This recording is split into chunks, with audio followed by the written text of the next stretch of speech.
अच्छा, आज हम एक ऐसी चीज की बात करने वाले हैं जो शायद हमारे चारों तरफ है, पर हम उस पर इतना ध्यान नहीं देते। एक छोटी सी मोटर। हमारे पास गवर्नमेंट आईटीआई फागड़ी जयपुर की एक बहुत अच्छी प्रस्तुति है जो कैपेसिटर स्टार्ट मोटर के बारे में है। अब देखिए, मोटर तो मोटर है, लेकिन इस वाली में एक खास बात है। इसका एक ही बड़ा मकसद है, एक ऐसी समस्या को सुलझाना जो हर सिंगल फेज मोटर के सामने आती है। वो है, मैं खुद से शुरू कैसे हूं। हाँ, और ये एक बहुत ही मजेदार भौतिकी की समस्या है। अगर आप एक सामान्य सिंगल फेज मोटर को बिजली देते हैं तो उसका रोटर बस अपनी जगह पर कांपता रहेगा, वो घूमेगा नहीं। उसे शुरू होने के लिए एक मजबूत धक्का चाहिए, जिसे हम तकनीकी भाषा में हाई स्टार्टिंग टॉर्क कहते हैं। High starting torque. बिल्कुल। और यहीं पर कैपेसिटर स्टार्ट मोटर एक बहुत ही चालाक तरकीब अपनाती है। ये एक तरह से सिंगल फेज सप्लाई को धोखा देकर उसे कुछ पलों के लिए टू फेज जैसा बना देती है, बस उतना ही जितने में मोटर घूमना शुरू कर दे। धोखा देकर? ये तो मजेदार लग रहा है। मतलब ये एक तरह का जुगाड़ है, एक स्मार्ट इंजीनियरिंग हैक। तो इस चालाकी को अंजाम देने के लिए इसमें पुर्जे भी खास लगे होंगे। इसकी बनावट में ऐसा क्या है जो ये जादू कर पाता है? बिल्कुल। इस प्रस्तुति में इसके 4 मुख्य हिस्से बताए गए हैं और हर हिस्से का अपना एक खास काम है। पहला तो है स्टेटर, जो मोटर का स्थिर हिस्सा है। इसके अंदर 2 तरह की तार की वाइंडिंग होती हैं। एक है मेन वाइंडिंग, जो मोटर को लगातार चलाती रहती है, और दूसरी है ऑक्सिलरी वाइंडिंग, या जिसे हम स्टार्टिंग वाइंडिंग भी कहते हैं। ये दूसरी वाली ही हमारी तरकीब का मुख्य खिलाड़ी है। ठीक है, तो एक वाइंडिंग मैराथन दौड़ने के लिए है और दूसरी सिर्फ 100 मीटर की तेज दौड़ के लिए। और दूसरा हिस्सा तो जाहिर है रोटर होगा, जो घूमने वाला हिस्सा है। प्रस्तुति में बताया गया है कि ये एक स्क्विरल केज रोटर होता है, जो बहुत मजबूत और भरोसेमंद माना जाता है। लेकिन असली खिलाड़ी तो बाकी के 2 हिस्से हैं ना? हाँ बिल्कुल। अब आते हैं उन 2 हिस्सों पर जो इस मोटर को इतना खास बनाते हैं। तीसरा है कैपेसिटर। ये एक छोटा सा सिलेंडर जैसा दिखने वाला पुर्जा है जो उस ऑक्सिलरी यानी स्टार्टिंग वाइंडिंग के साथ सीरीज में जुड़ा होता है। और चौथा, एक बहुत ही दिलचस्प पुर्जा, सेंट्रीफ्यूगल स्विच। Centrifugal switch. नाम से लग रहा है कि ये घूमने की गति से जुड़ा हुआ है, लेकिन इसमें स्विच शब्द मुझे थोड़ा चौंका रहा है। मतलब इसमें कोई हिलने डुलने वाला मैकेनिकल पार्ट है? ये तो समय के साथ खराब होने वाली चीज लगती है। आपने बिल्कुल सही नस पकड़ी है। यही इस मोटर की सबसे बड़ी ताकत भी है और सबसे बड़ी कमजोरी भी। ये एक मैकेनिकल स्विच है और इसका काम बहुत जरूरी है। ये शुरुआत में तो सर्किट को जोड़े रखता है, लेकिन जैसे ही मोटर अपनी 70-80% रफ्तार पकड़ लेती है, ये केंद्रापसारक बल के कारण टिक करके खुल जाता है और कैपेसिटर और स्टार्टिंग वाइंडिंग को सर्किट से हमेशा के लिए अलग कर देता है, जब तक मोटर बंद होकर दोबारा स्टार्ट ना हो।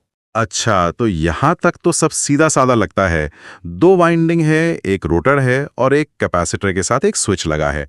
लेकिन असली खेल तो उस कैपेसिटर से शुरू होता है ना? यहीं पर कुछ ऐसा होता है जो भौतिकी के नियमों को हमारे पक्ष में मोड़ देता है। ये काम कैसे करता है? ये काम करने का तरीका ही इसकी सबसे खूबसूरत बात है। देखिए, जब आप स्विच ऑन करते हैं तो बिजली दोनों वाइंडिंग्स में जाती है। मेन वाइंडिंग में तो करंट सीधे चला जाता है, लेकिन ऑक्सिलरी वाइंडिंग में करंट कैपेसिटर से होकर गुजरता है। कैपेसिटर की एक खासियत होती है, ये करंट को वोल्टेज से आगे कर देता है। अच्छा।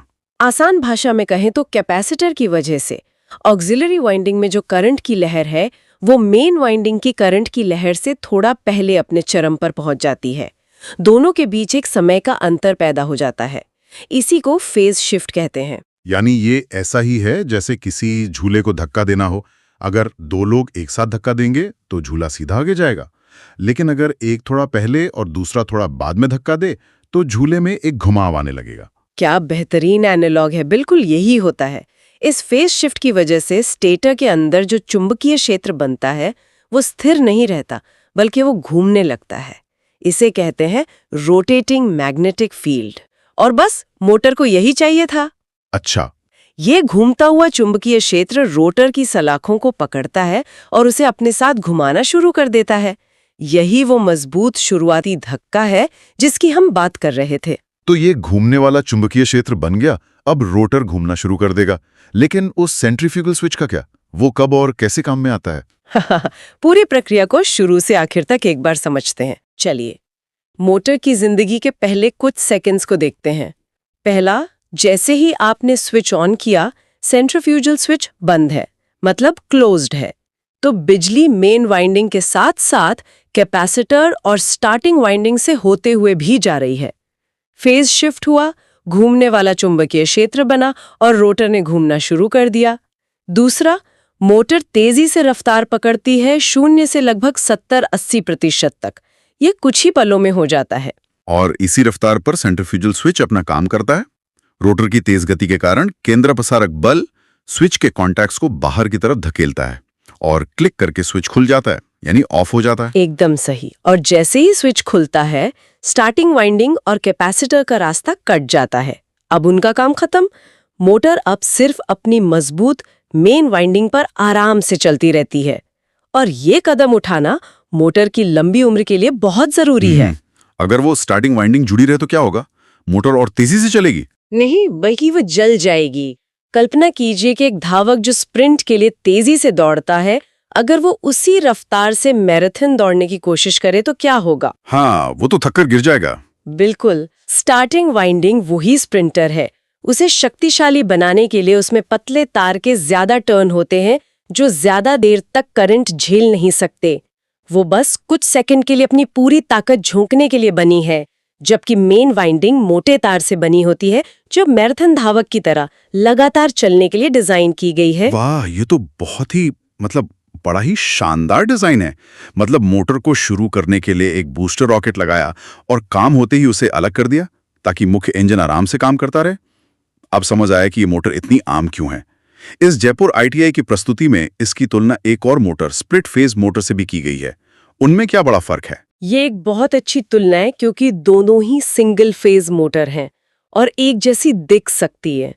मुख्य अंतर उनके प्रदर्शन में है, जो सीधे सीधे उस कैपेसिटर की वजह से आता है। पहला है स्टार्टिंग टॉर्क।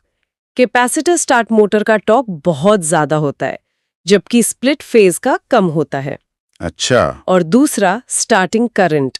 यहाँ कैपेसिटर स्टार्ट मोटर बाजी मार लेती है।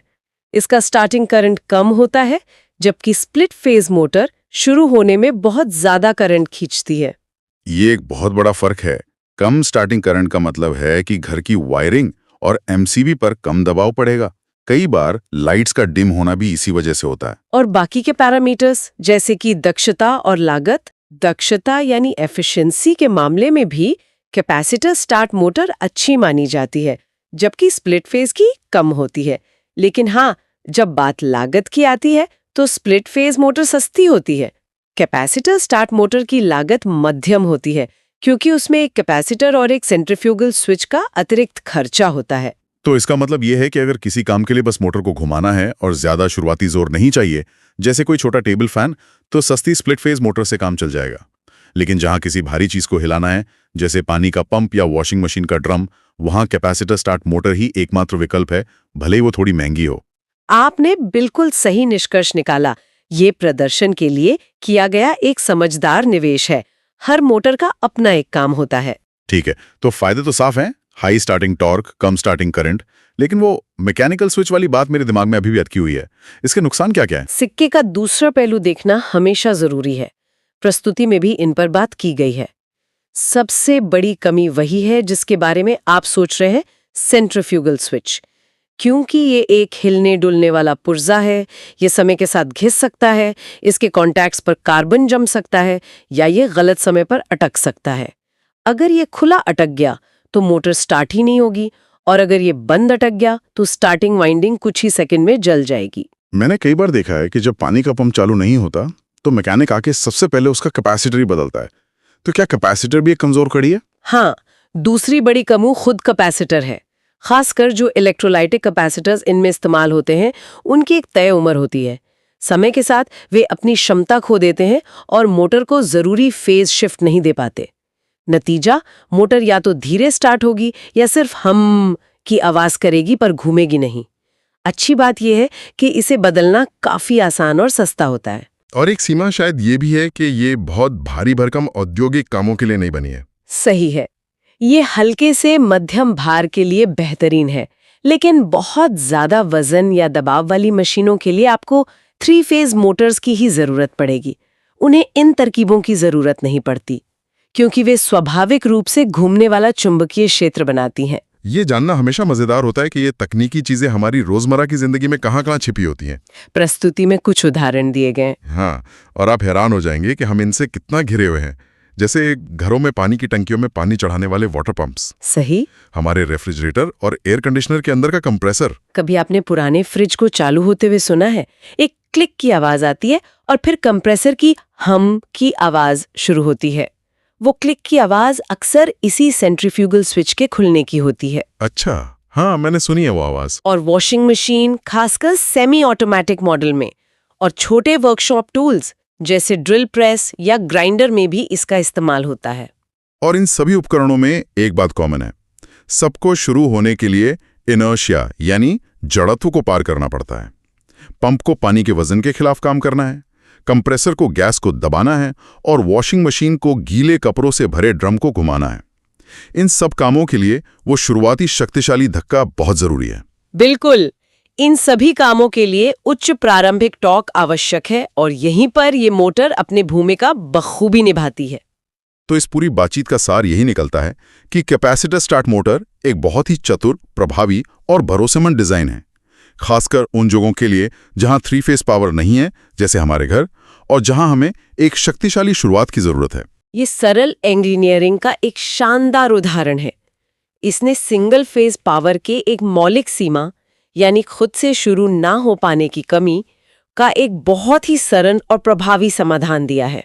एक कैपेसिटर लगाकर एक नकली दूसरा फेज बनाना और फिर एक साधारण मैकेनिकल स्विच से उसे हटा देना, ये पूरी प्रक्रिया इसे घरेलू और हल्के औद्योगिक कामों के लिए एक सुपरस्टार बनाती है। आज हमने इस मोटर के मैकेनिकल पहलुओं को काफी गहराई से समझा, खासकर उस सेंट्रीफ्यूगल स्विच की भूमिका को जो मोटर की गति के आधार पर काम करता है।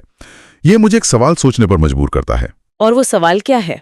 सवाल यह है कि आज के दौर में जब सब कुछ इलेक्ट्रॉनिक होता जा रहा है, क्या हम अब भी एक मैकेनिकल, हिलने डुलने वाले स्विच पर निर्भर हैं? यह एक बहुत ही प्रासंगिक सवाल है। जैसे जैसे इलेक्ट्रॉनिक्स और सॉलिड स्टेट टेक्नोलॉजी जैसे कि ट्राइएक और छोटे छोटे माइक्रो कंट्रोलर सस्ते और ज्यादा भरोसेमंद होते जा रहे हैं, क्या इन मोटरों का भविष्य मैकेनिकल स्विच से हटकर पूरी तरह से इलेक्ट्रॉनिक नियंत्रण की ओर बढ़ सकता है? कल्पना कीजिए एक ऐसी मोटर की जिसमें कोई हिलने डुलने वाला स्विच हो ही नहीं, बल्कि एक छोटा इलेक्ट्रॉनिक सर्किट मोटर के करंट और वोल्टेज को पढ़कर ये तय करे कि स्टार्टिंग वाइंडिंग को कब बंद करना है। अगर ऐसा होता है तो इन मोटरों की विश्वसनीयता और उम्र पर क्या असर पड़ेगा? क्या ये कभी न खराब होने वाली मोटरें बन जाएंगी? यह एक दिलचस्प सवाल है जिस पर सोचा जा सकता है।